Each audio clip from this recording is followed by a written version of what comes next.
Welcome back to another quick guide. Today I'll teach you how to change keyboard bindings Windows 11. And it's literally an easy process. Make sure to watch until the end of the video to know how it's done. To change keyboard bindings in Windows 11 using Microsoft PowerToys, follow these steps. Firstly, open your Microsoft Store, then search for Microsoft PowerToys, then hit on Install. In the PowerToys settings window, click on Open Settings, then scroll down to toggle on the Keyboard Manager. Click on Remap a key. In the Remap Keys window, click on the plus button to add a new key mapping.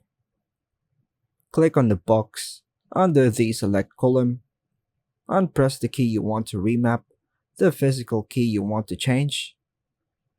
Then click on the box under the To Send column and press the key or choose the function you want the physical key to perform.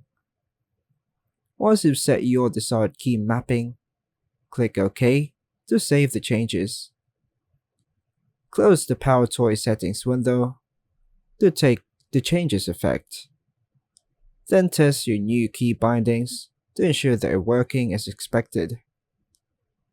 By following these steps, you can change keyboard bindings in Windows 11 using Microsoft PowerToys, customizing your keyboard to better suit your needs. And that's all for now, folks. Thanks for watching.